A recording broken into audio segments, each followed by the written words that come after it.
Welcome to this fourth video on creating a web mapping application. In the last video, we created this very basic web app, getting our PG tile serve up and running.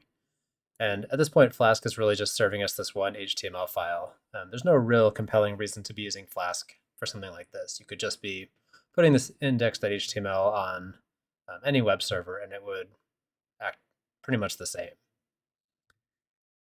In this video, we're going to be going back to our PostGIS data from Flask, grabbing some information and actually putting it on the web page. So this is what it's going to look like, and the information that we're getting here is we're getting information about a specific airport and querying how many points we have that are listed as originating from that airport. Then the user gets to select their own airport of interest and hit go, and this map will reload. And just a reminder, from a design perspective, this is what we're working with. We've got our Postgres in the background, which we've sort of got this visual wall here. No client-side application should ever be accessing your database directly. There's some sort of interface between them. In this case, it's our tile server, which is serving up our point data, and our web server, which is serving up the actual web pages themselves, and ideally interacting with Postgres directly. So right now, it's not. This is what we ended up with last time. Our client side is interacting with our tile server, which is hitting Postgres, and our web server just, there's no connection here. So we're going to be changing that. So jumping into the code, there's really not a whole lot here. We've got our Flask app. Zoom that in. And it has our create app function, and it's got our route. And that's really all it has. It's quite basic. We've got our index.html, which is a little busier, but at its core, it's got our style, which is telling our main div to be full page, and then some JavaScript right below it, which is actually initializing our map. And I had to update the base map. The base map I was using now requires a key, and so I was just switching over to some free ones. Now, unfortunately, to get ready to actually make these changes, we're going to need to kind of refactor this entire app. So I'm going to go ahead and add in a few files, and then we'll go over exactly what they are and what they do.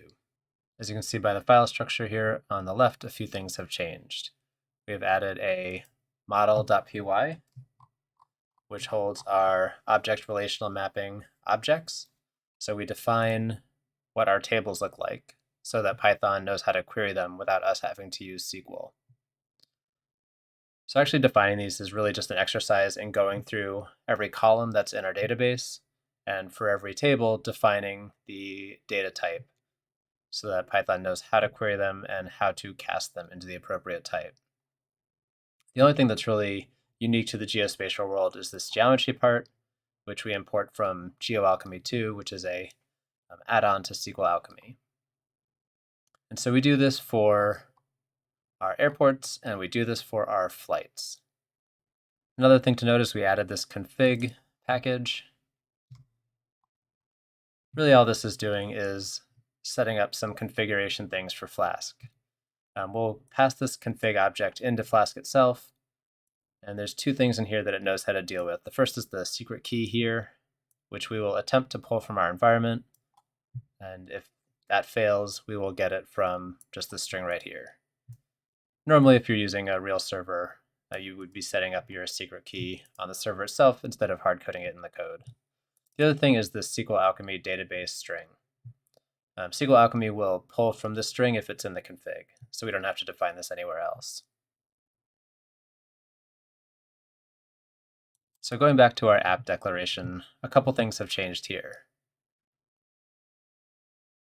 We no longer have a route in here, but going through the create app itself, we first define a database or a SQL Alchemy instance. And by using Flask SQL Alchemy, it has already pulled that connection string, so it knows how to connect to it. And this DB object is used in our model.py for all those declarations. So we set up the app config from our config object, which we import. We initialize the app with our SQL Alchemy database. And then we use Flask's blueprint capabilities. So we're going to be moving all of our routes into these blueprints. So for more complex apps, you would have multiple blueprints, one for dealing with each type of thing you're working with on the page. In our case, we just have one, and we're keeping the URL prefix very lightweight. So let's open that up.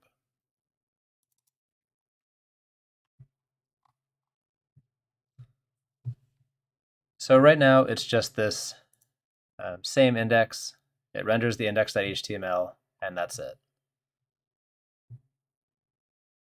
So with all these changes, our site, if we reload it, looks exactly the same. So we've got all these behind-the-scene changes, but no real front-end changes. All right, so now that we've got all this running, we can start getting ready for doing some of the things we did here. So the first thing we want to do is we want to be able to put data about a specific airport up here in the upper left. So eventually this is going to be user-defined. We'll have a sort of default one, but we'll pick an airport. I'll use its code there. And now we can use our SQL Alchemy models. So normally you'd have to go in and say, select everything from airports where this code is equal to ALW, and you'd be writing your own SQL code. But here we can use our airports model that we defined.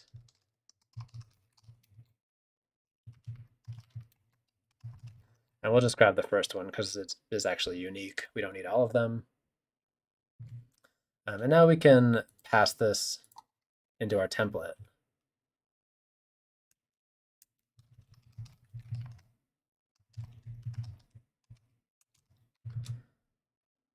And we're going to pass the whole SQL Alchemy object so we can grab its values.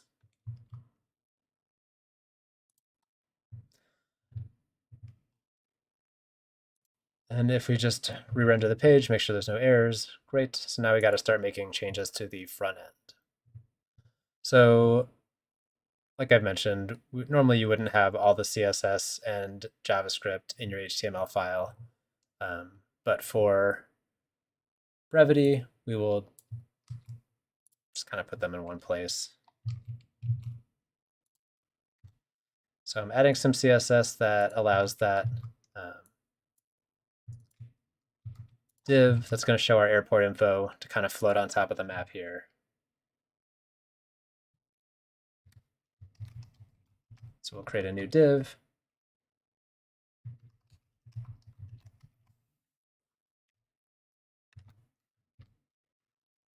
And so here is where our information about that airport is going to go.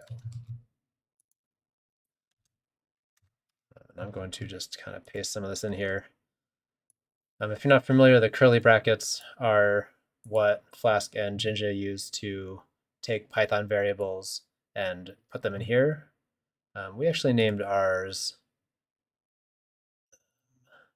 selected airport, so we're going to use that.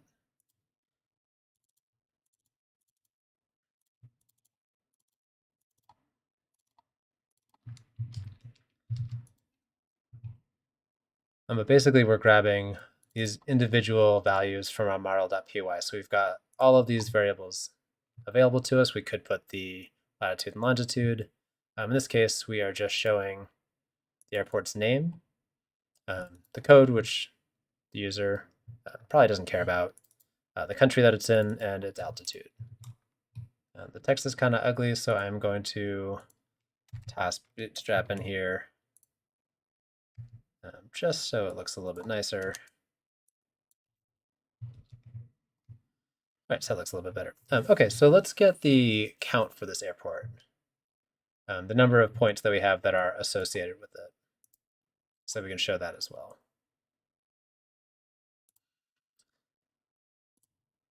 All right, so just like we queried airports, we can also query our flights.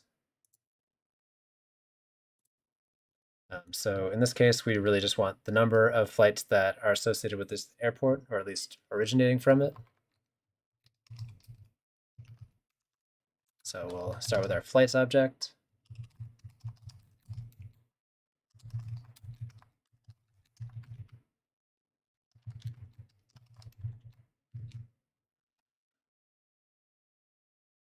Cool, so same syntax, we'll query, filter by the origin airport, and just get the count. So this will be an integer. And if you haven't seen this before, really any variable that you define here is just going to get passed on to your template and rendered. So if we don't use this, no harm, no foul. But that means that here we can add this information.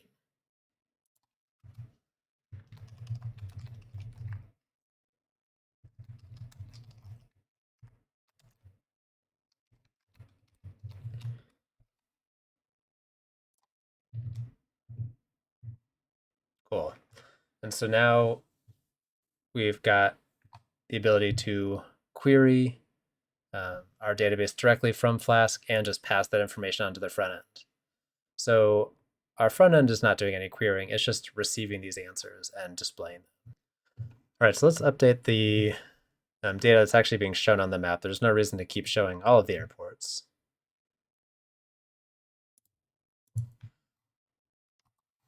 Let me just scroll down to where that gets defined. All right, so we've got our map.addSource and map.addLayer. So we're just going to update those. So we're no longer going to be doing airports. We're going to be looking at flight data. And it is still vector, and we're going to be using a pretty neat querying capability inside of PG Tile Server. It's got this really nice filtering.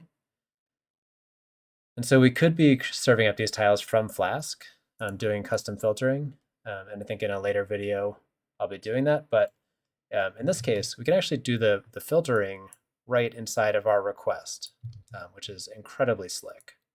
So let's just look at this. So we've got our URL, and I'm using localhost. So obviously this would not translate well somewhere else. You would have to change that. But we're calling our public.flights cxy.pbf, like very standard. We've got a limit. So you can actually limit the number of results that get returned.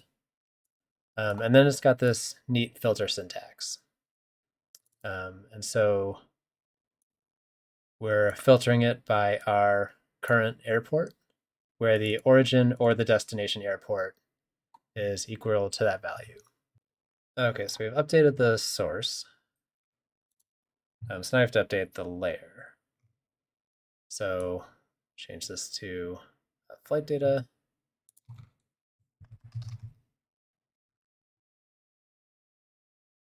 I'm going to make the ID and the source the same. I don't know if that makes sense or not, but this is what we're doing. Public.flights instead. And we'll kind of leave the other stuff the same. And I believe that we had engineered the pop-up to be such that it pulls the key and values dynamically, so there shouldn't be anything else we need to change in order for this to work. So if we update the map we've been using, current airport, yes, I used a wrong variable name.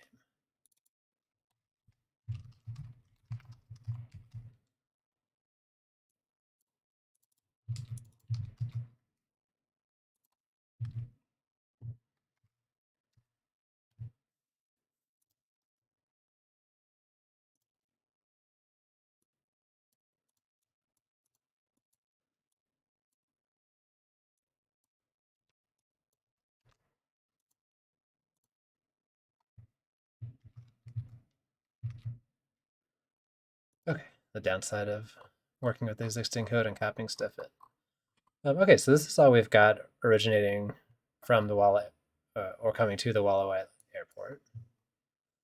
So what if we wanted to look at other airports? This isn't particularly dynamic. So far, our page is kind of just one thing. So we need to find a way to get a list of all the airports that we've got available from the database and put them here, like we've got here. So now, right here, we've got this whole dropdown. How do we populate this from our database? All right, so if we head back over to our code and head back to map.py, first of all, we need to get that list of airports. So just like we got this information from our database, we're just going to grab the airports that have that are from the US.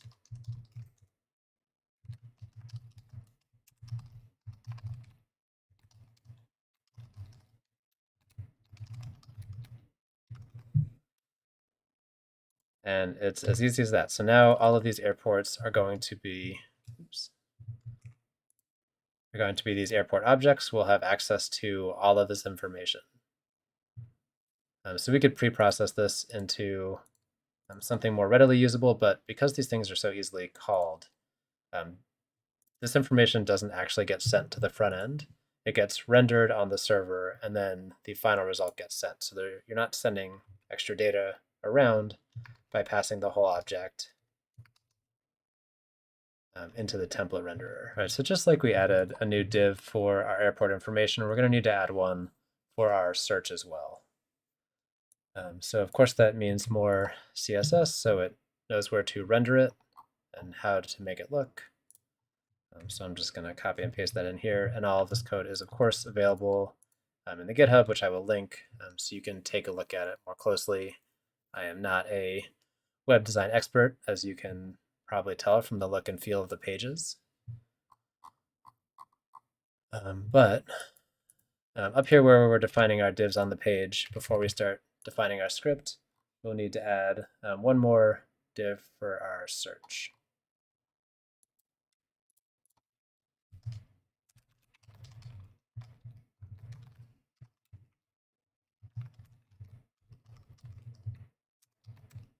All right, so I'm going to copy and paste some form information into here.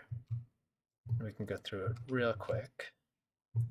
So we've got a form where there's an action which sends it to our map.index, and we'll have to update that to accept this information because it's going to be of type post. For every airport that we've got in there, we're using our Jinja for loop and our if statements. So create a select dropdown for every airport. If it's the current airport that's selected, we'll label it as selected. Otherwise, we'll just make its value that code and the option that the user is going to see the airport name, since this code most likely means nothing to most of them. Then we close out our select, and we close out our little mini div, and we add a button for selecting. All right, so we should just be able to look at this. It's not going to be functional yet because we haven't changed our route to accept post requests, but yeah, still need to make consistent variable names.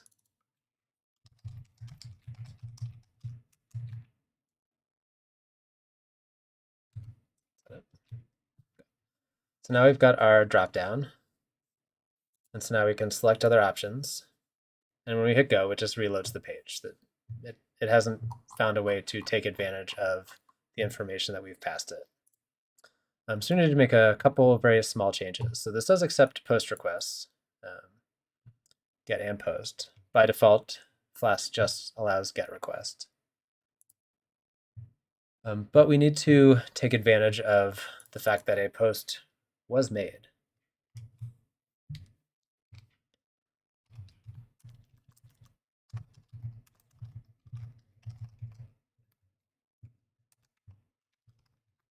So if this is a post request,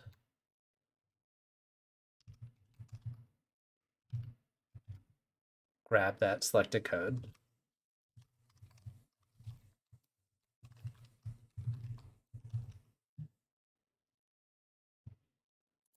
and if a value is actually passed, then we'll reassign our variable that we declared above.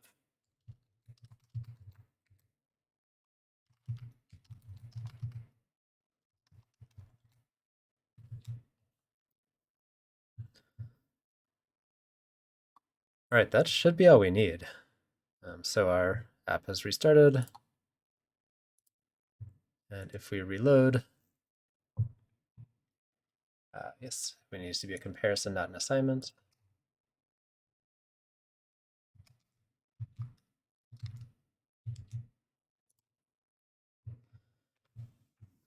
All right, so because we had previously passed in an option, it has loaded that.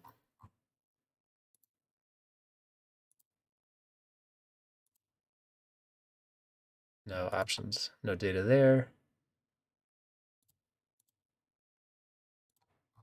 Let's see if we got something.